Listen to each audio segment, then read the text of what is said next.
Assalamualaikum warahmatullahi wabarakatuh.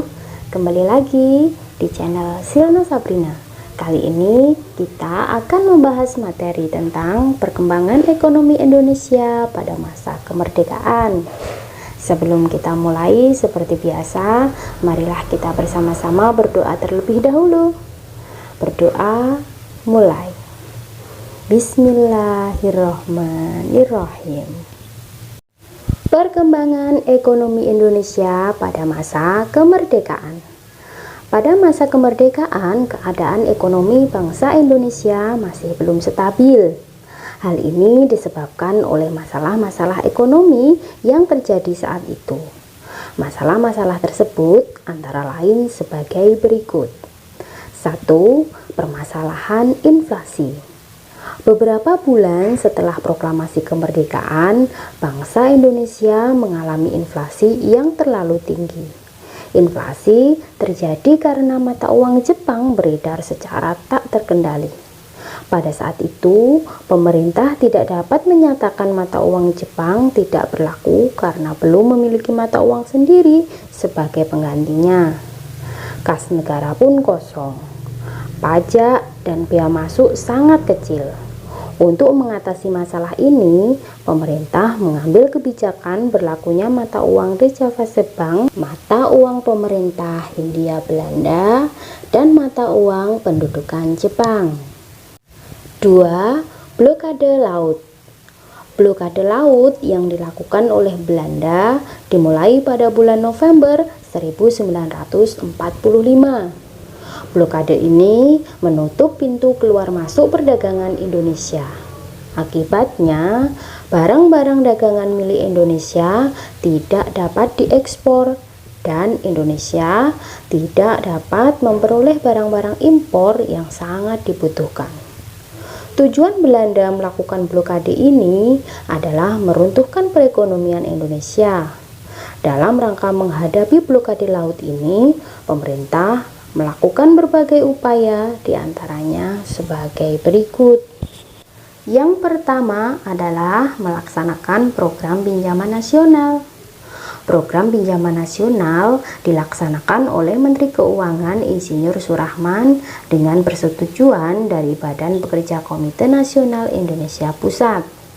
Pinjaman direncanakan sebanyak 1 miliar rupiah dan dibagi atas 2 tahap. Pinjaman akan dibayar kembali selambat-lambatnya dalam waktu 40 tahun. Pada bulan Juli 1946, seluruh penduduk Jawa dan Madura diharuskan menyetorkan sejumlah uang kepada bank tabungan pos dan rumah-rumah pegadaian. Pelaksanaan pinjaman ini dinilai sukses. Kesuksesan merupakan bukti dukungan rakyat terhadap negara. Tanpa dukungan dan kesadaran rakyat yang tinggi, dapat dipastikan negara akan mengalami kebangkrutan.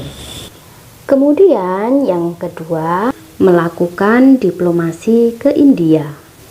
Pada tahun 1946, Indonesia membantu pemerintah India yang tengah menghadapi bahaya kelaparan dengan mengirimkan beras seberat 500.000 ton.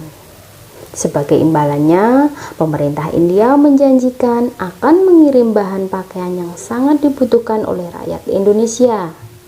Selain bersifat ekonomis, pengiriman bantuan ke India bersifat politis karena India merupakan negara Asia yang paling aktif mendukung perjuangan diplomatik dalam rangka solidaritas negara-negara Asia.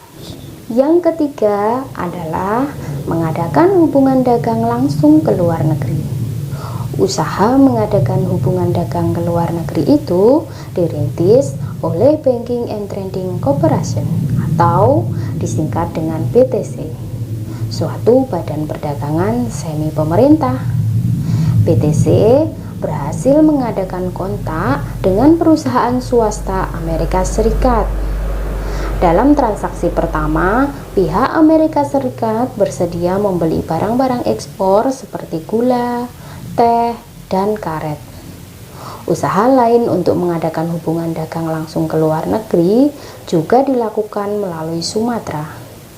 Tujuan utamanya adalah Singapura dan Malaya. Usaha ini dilakukan dengan perahu layar dan kapal motor cepat.